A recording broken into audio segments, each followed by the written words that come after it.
this thing very important. I should.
Honorable colleagues, I want to welcome you all back to the House of Representatives, and thank you all for being here this morning. I am delighted to see you all looking refreshed and totally energized and ready to do the people's business. I thank God Almighty for protecting us through our travels and for the many mercies upon our lives. Honorable colleagues, the 9th House of Representatives, despite the limitation imposed on us by a global pandemic, has been an unusually productive parliament. We have taken legislative action to address long-standing challenges of governance and economics in our country. We have passed landmark legislation to fix our oil and gas industry, reform the police, and reorganize the corporate administration system in our country. We have considered and passed meaningful legislation that impacts all areas of our national life. Some of these bills are the Police Service Commission Act, Repeal and Reenactment Bill, the Electric Power Sector Reform Act Amendment Bill, the Deep Offshore and Inland Basin Production Sharing Contracts Act Amendment Bill, amongst many others. Just before we adjourned in 2021, we passed a we have used the appropriations process and the power of purse to pursue community and constituency development across the country. We have invested in primary, secondary, and tertiary education infrastructure. We have provided ICT training centers to facilitate learning and enhance educational outcomes.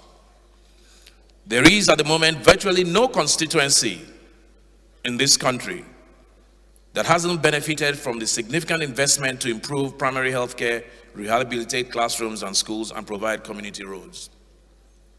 And this is thanks to members of the House of Representatives.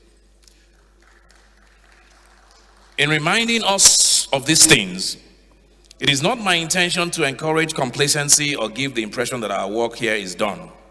Far from it. I intend to remind us all of what can be achieved when dedicated public servants work with purpose and precision in the public interest. And I want us to be inspired in this last year of our present term in office to work harder, work faster, and achieve more than we ever did in the past. Too often, the legislators' work and the benefits that derive therefrom are not uniquely recognized and acknowledged. Active measures are required to change that, and it is our responsibility to make sure that the people we serve have sufficient information to judge us on the facts.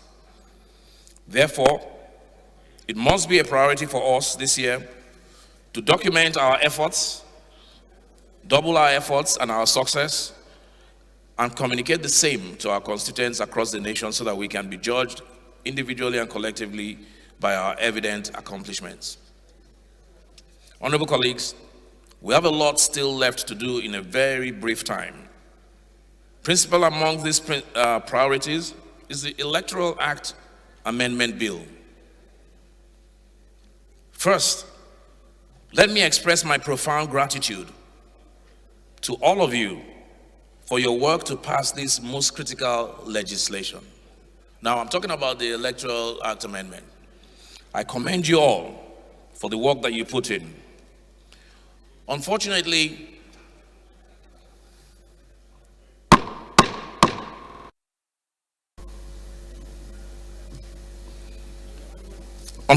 that bill did not receive presidential assent, and it is unlikely that it will in its current form. Now we have to choose between sticking to our guns regarding the provision to mandate direct primary elections for political parties, or reworking that provision to save the rest of the bill. Now, let it be clear to all that our only objective in introducing that provision was to strengthen the foundations of our democracy so that it works for all of our nation's people. The process by which political parties nominate candidates for election is essential, perhaps even just as important as the general election itself. A primary nomination process that deprives the majority of party members of the opportunity to choose who represents them in the general elections is susceptible to bad outcomes and ought to be fixed. Some argued that political parties do not have proper registers of their members, which was a reason to reject the direct primary option. This is an appalling admission that political parties in the country do not have credible and up-to-date registers of their members. We are left to question how those parties have thus far managed their affairs, including conducting congresses and primary elections, whether by direct or indirect. Besides, that the failure to maintain a proper register of members violates the spirit of the Constitution, as it makes it impossible for the Independent National Electoral Commission, INEC, to enforce the constitutional requirement for political parties to ensure that their membership reflects the federal character of Nigeria. Nonetheless, it is disappointing that the failure of political parties to adequately document their membership is being used to not give the Nigerian people the power to fully participate in our nation's politics.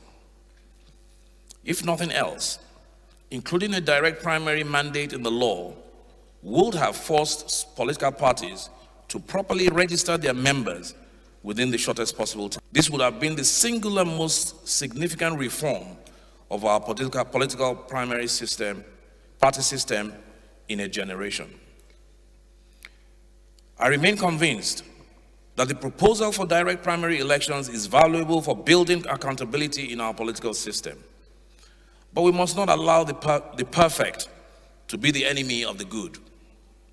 Therefore, the House will reintroduce the amendment tomorrow, and we will work quickly to address the mitigating concerns, pass the bill, and send it back to His Excellency President Muhammad Buhari for assent.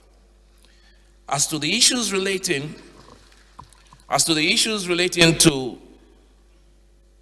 inelegant drafting and other technical errors in the bill, this is a matter of concern, as it appears the version sent to the President differs from what is circulating in the public domain. However, in December of last year, I appointed a technical team to look into the issue. I expect to have their report within the next day or two so that we can proceed to the next stage. We have less than 13 months to the next general election, so time is of the essence.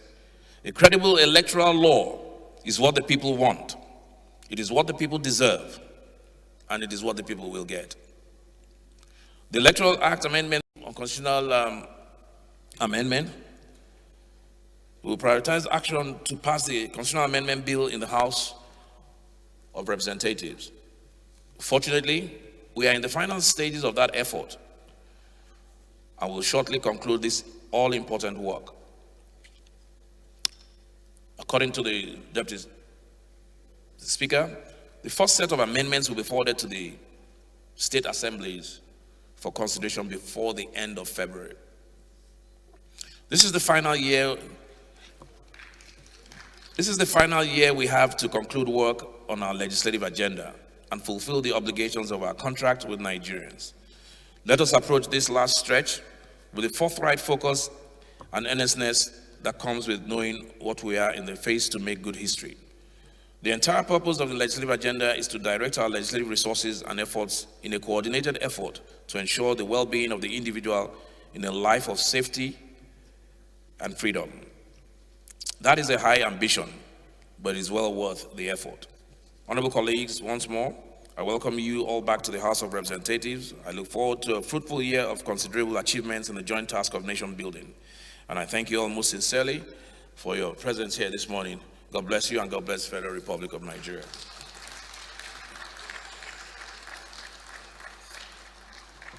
Honorable colleagues, we'll take 2 announcements and then we'll go into a closed-door session, very briefly, 15, 20 minutes. I have before me here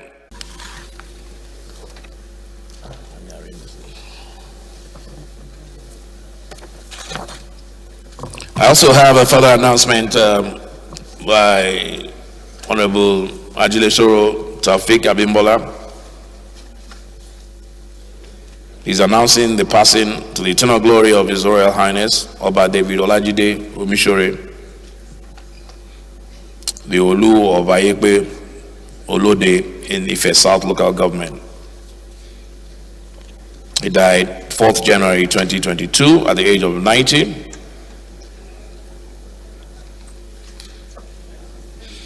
And the monarch was the father of the late distinguished Senator Iola Christopher Omishore. May his soul rest in peace. Clerk, please clear the aisle for executive session. Leader, please move that the House dissolve into executive session.